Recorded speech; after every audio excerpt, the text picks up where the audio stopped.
पंचायत चुनाव में प्रधानों की दावेदारी पक्की हो चुकी है और प्रधान प्रत्याशी जो भी हैं अपने प्रचार में लगे हुए हैं। यहाँ पर अभी वर्तमान समय में 4 प्रत्याशी हैं, कुछ और आने वाले हैं। ऐसे में हम उन मुद्दों को टटोलेंगे कि बहुत सालों से किन मुद्दों पे यहाँ चुनाव होता रहा है और पहले और अब के चुनाव में क्या अंतर हुआ है।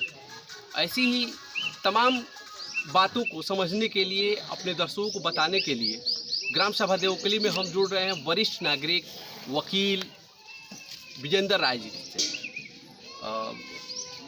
वकील साहब, आपका बहुत बहुत स्वागत है। धन्यवाद। आप वरिष्ठ नागरिक हैं, वकील भी हैं और लगभग 30-40 सालों से इस गांव की राजनीति को देख रहे हैं, समझ रहे हैं। वर्तमान परिस्थितियों में गांव की राजनीति कैसी है और किस तरह का प्रधान आप लोग चुनने के लिए उत्सुक हैं इस बार, क्योंकि इस बार गांव में भी बड़ा जोशो खरोश दिख रहा है इस प्रधानी को चुनाव के लेकर। पहले तो मैं ये बताना चाहता हूँ कि मैं एक सुंदर चरित्र वाला, योग्य, सुशील ऐसा प्रत्याशी चुना जाए जो गांव का विकास करने में सक्षम हो। और गांव का माहौल का जहाँ तक सवाल है तो गांव का माहौल तो इस समय बहुत अच्छा नहीं है, क्योंकि गांव में नशेड़ियों की जमात लग रही है और इस तरह से धन व्यय किया जा रहा है नशा पिलाने के लिए कि यहाँ के माता पिता और गार्जियन भयभीत हो गए हैं, कहीं वह आग हमारे घर में भी न आ जाए, हमारे बच्चे खराब न होने लगे। इस तरह का माहौल गंदा हो चला है। गांव में अशांति है, मारपीट बवाल करा के गांव में घृणा, ईर्ष्या, द्वेष पैदा करा दिया गया है। पिछले 5 सालों में जो हुआ है इससे गांव को बड़ी क्षति हुई है। गांव बहुत पीछे चला गया। जिस गांव को हम लोगों की उम्मीद थी कुछ आगे बढ़ेगा, क्योंकि इसके पहले रत्नाकर राय उर्फ खोआ राय, अब से मैं इनको खोआ राय ही कहूँगा, नाम रत्नाकर राय इसलिए रख दिया कि अभिलेखों में इनका नाम रत्नाकर राय है।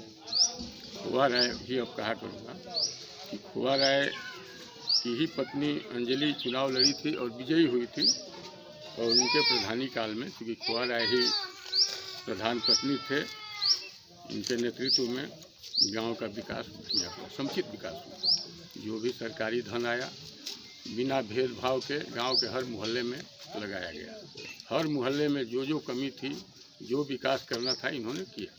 जितना धन आता था उसके अनुसार किए। कोरोना काल में तो बहुत धन आ गया, लेकिन कहाँ गया ये पता नहीं चला, कहाँ विकास है ये भी नहीं दिखाई दे रहा है। लेकिन जब खोआ राय का प्रधानी चल रहा था 5 साल पहले, तो विकास जो हुआ है वो आज भी दिखाई दे रहा है। ये जरूर है कि पुराना हो गया है, सड़कें, नाली और जो जो भी विकास इन्होंने किया है वो थोड़ा धूमिल पड़ गया है, क्योंकि उसको टच नहीं किया जो अभी निवर्तमान प्रधान है, इसने उसको छुआ ही नहीं। या तो कुछ जेलसी है, कुछ जलन है, ईर्ष्या है कि इन्होंने ये काम करा दिया है तो मैं उस पर नहीं कुछ कराऊंगा, ऐसा भी हो सकता है। इस मोहल्ले में इन्होंने काम कराया तो इस मोहल्ले वालों को मैं सुविधा नहीं दूंगा, ऐसा भी किया। धन खूब आया।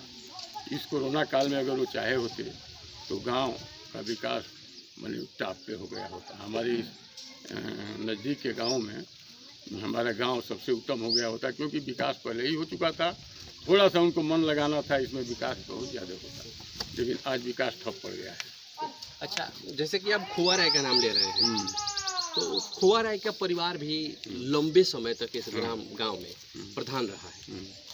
तो उस पीरियड में भी लोग कहते हैं कि विकास तो हुआ ही नहीं, और आप कह रहे हैं कि इधर 5 सालों में विकास नहीं हुआ।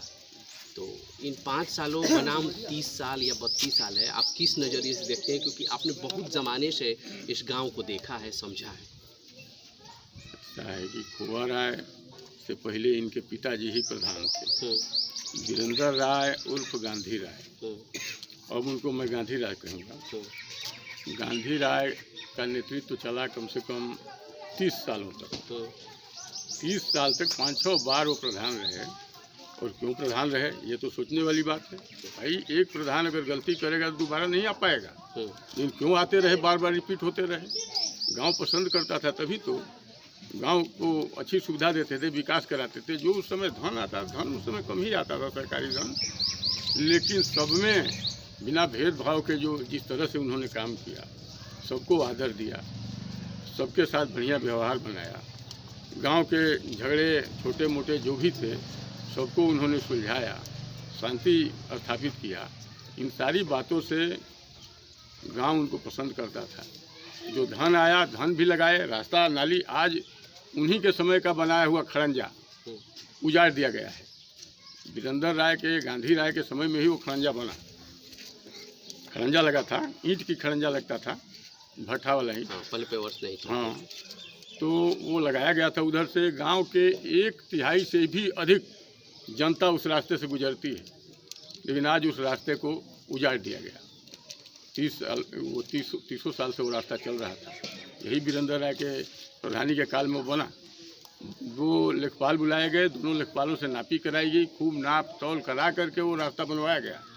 आज उधर के लोग परेशान हैं कि हम कैसे जाएंगे, क्या हमारे लिए जहाज आएगी, इस पार से उस पार करेगी। गड्ढा जैसा बना दिया गया उनके सामने, आना जाना मुश्किल कर दिया गया उस रास्ते से। और हुआ क्या कि एक जो निवर्तमान प्रधान है इसने उजाड़ दिया, और एक प्रधान प्रत्याशी हैं अंजनी राय, तो वो जा कर के कहने लगे कि ये तो सारी ज़मीन हमारी है, अब इसमें मैं बनने नहीं दूंगा, खड़ंजा नहीं लगने दूंगा। तो अब हम देख रहे हैं कि ये लोग भू माफिया भी हैं। और भू माफिया कैसे हैं कि रास्ते की ज़मीन को कब्जा करते हैं। वो रास्ता कह रहे हैं कि हमारे में है, और ये जो भोला राय प्रधान जो अभी थे इसके पहले, ये भी उसी रास्ते को लेकर के कुछ दूर बनाए हैं। तो उसका आधा रास्ता तो 5 फीट ऊंचा कर दिए हैं, और आधा 5 फुट नीचे कर दिए हैं। अगर एक नौजवान भी चलेगा, बारिश हुई रहेगी, तो उसका पैर तो टूटना है वहाँ, क्योंकि ऊपर नीचे रास्ता उन्होंने कहीं बंधा की तरह, तो कहीं नीचे चले गए समुद्र की तरफ तल बना दिए। इस बात सुनिए पहले पूरा। और किया क्या उन्होंने, उस रास्ते को पतला कर दिया। रास्ता वहाँ चौड़ा है, रकबा ज़्यादा है, लेकिन आधा रकबा उन्होंने अपने ज़मीन में मिला लिया, क्योंकि उस रास्ते से उनकी ज़मीन जो है सटी हुई। तो क्या किए कि आधा रकबा उसका अपने में मिला लिए, और आधे रकबे में उन्होंने रास्ता बना दिया। तो अब तो लग रहा है कि वो भी रास्ता लूट रहे हैं, अंजनी राय भी रास्ता लूट रहे हैं। दोनों लोग रास्ता माफिया कहे जाएंगे, रास्ता ही लूट लेंगे ये। तो जिनको रास्ता बनाने के लिए जनता चुन रही है, वो रास्ता बिगाड़ रहे हैं, रास्ता का ज़मीन लूट रहे हैं। तो अब तो हमको पसंद नहीं लग रहे हैं। हम खोआ राय का ही समर्थन करना चाहता हूं, और गांव वालों को भी मैं प्रेरित करता हूं, सभी नौजवानों को वृद्ध से लेकर, कि ऐसा ही प्रत्याशी चुना जाए। क्योंकि इसके पहले भी इन लोगों का हम लोग देख चुके हैं कार्यकाल, और उसकी तुलना किए हैं इस 5 साल से। तो हमको लगा कि अभी दूसरा कोई ऐसा नहीं प्रधान आया जो इन लोगों से उत्तम कार्य किया हो। खोआ राय से और गांधी राय से उत्तम कार्य किसी ने नहीं किया। तो अभी तो यही हम लोगों की निगाह में है कि यही अच्छे हैं, पढ़े लिखे भी हैं, पोस्ट ग्रेजुएट हैं, प्रशिक्षित हैं, बीएड हैं, कंप्यूटर भी चला लेते हैं, बढ़िया जानकारी है ऐसी, और बहुत लोगों की सेवा भी कर रहे हैं बिना प्रधानी के। 5 साल इन्होंने भी प्रधान से भी बढ़ चढ़ के सेवा किया गांव का। गांव के लोग खुश भी हैं। वृद्धावस्था पेंशन, विधवा पेंशन, कार्ड बनवाना, मैंने किसी का सेक्रेटरी के यहाँ जाके उसके बच्चे का नाम दर्ज कराना, जैसे जैसे जो इनके हाथ में था सुविधा, ये कराते थे, सेवा करते थे, और इनसे बहुत लोग प्रसन्न हैं। मैं ये नहीं कह रहा हूँ कि नहीं गांव की जनता इनको वोट दे या न दे, लेकिन इतना मैं ज़रूर करूँगा, कह रहा हूँ कि हमारे निगाह में यही अच्छे प्रत्याशी हैं। चुनाव जीतने के लिए 3 मुद्दे जिस पे खोआ राय आगे वर्क करेंगे, किन मुद्दों पे अगर वो जीत जाते हैं, प्रधान बन जाते हैं, तो उसके बाद उनके क्या प्राथमिकता होगी आने वाले 5 साल में। जैसा कि आप कह रहे हैं कि आप खोआ राय को सपोर्ट करते हैं, तो 5 सालों बाद उनकी प्राथमिकताएं क्या होंगी इस गांव को लेकर के, बूढ़े बुजुर्गों को लेकर के, नालियों को लेकर के, बिजली को लेकर के, पानी को लेकर के। क्योंकि गाँव में समस्याओं का सबसे बड़ा अंबार अगर देखा जाए तो नालियों का है, बिजली का है और पानी की समस्या है। 3 चीज़ें हैं इस गांव में। ऐसा है कि बिजली के लिए तो पहले भी हुआ रहा प्रयास किए, और बिजली के लिए बहुत बड़ा ट्रांसफार्मर लगभग 250 kVA का स्कूल के फील्ड के किनारे लगवाए हैं। नारद राय उस समय मंत्री थे। अपना ये चूँकि सक्षम है, बुद्धिमान है, अपना मिलजुल करके उनसे पैसा बजट उनसे लिए और कराए। और हमको लगता है कि 2/3 गांव को बिजली सप्लाई होती है, उससे अधिक ही सप्लाई होती है। बहुत कम ही एक और छोटा ट्रांसफार्मर है, उससे भी कुछ लोगों की होती है, लेकिन इसी से ज़्यादा गाँवों की सप्लाई होती है बिजली की। अब खंभा और तार की जहाँ तक सवाल है कि सबके यहाँ खंभा है कि नहीं, तार है कि नहीं, तो पहले तो ये लोग किए, लेकिन 5 सालों में वो रुक गया विकास। अब हमको विश्वास है कि जिस मोहल्ले में खंभा नहीं है बिजली का, या बिजली का केबल तार नहीं गया है, तो ये ज़रूर करा देंगे। तो हमको विश्वास है, या अन्य लोग भी विश्वास कर रहे हैं, क्योंकि हम देख रहे हैं कि गांव का जो माहौल है या जो गांव की भावना है, इनके तरफ रुख कर गया है। और लोग चाह रहे हैं कि फिर ये आए, और जो पिछला जो इनका विकास था जहाँ रुक गया, उसको फिर आगे बढ़ाने का काम करें। तो बिजली के बारे में ये हर मोहल्ले में बिजली पहुँचाएंगे। जल का जहाँ तक सवाल है, हैंड पाइप इनके कार्यकाल में बहुत लगे, मोटा वाला कौन इंडिया मार्क का कहलाता है, बहुत से हैंड पाइप लगे। आज वो हैंड पाइप उजड़े हुए हैं, ख़राब हो गए हैं। ख़राब हैंड पाइप को बनवाने का ये 5 साल का प्रधान कभी प्रयास नहीं किया, और परेशानी हुई, क्योंकि हैंड पाइप जब ख़राब होगा तो परेशानी होगी। कुएँ बहुत ख़राब हो चले हैं, कहीं कहीं के तो कुएँ है भी नहीं, उसका नामो निशान मिट गया। अच्छा, तो अभी ये कुएँ के पास ही हम लोग बैठे हैं। हाँ, ये है, क्योंकि शंकर जी के पास हम लोग बैठे हैं। तो शिव जी के कुआँ, क्योंकि शिव जी तो भाई शाश्वत हैं और उन अजर अमर हैं, अविनाशी हैं, तो उनका कुआँ कैसे क्षय हो जाएगा, कैसे विनाश को प्राप्त होगा? ये भी अविनाशी है, ये भी सही चल रहा है, शाश्वत है।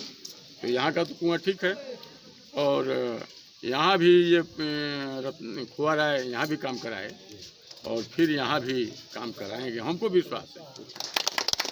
ये थे हमारे साथ देवकली ग्राम सभा के वरिष्ठ नागरिक वकील विजेंद्र राय जी, जो अपनी विवाद टिप्पणियों से प्रधानी में अपना मत रख रहे थे, और खोआ राय रत्नाकर राय को अपना सपोर्ट कर रहे हैं, जिनकी पत्नी अंजलि राय इस बार ग्राम प्रधान प्रत्याशी है। फिर मिलते हैं आपके साथ किसी अन्य वरिष्ठ नागरिक के साथ और चर्चा के लिए। तब तक के लिए बने रहिए आप खरी बात न्यूज़ के साथ। बलिया से खरी बात न्यूज़ के लिए बीपी यादव।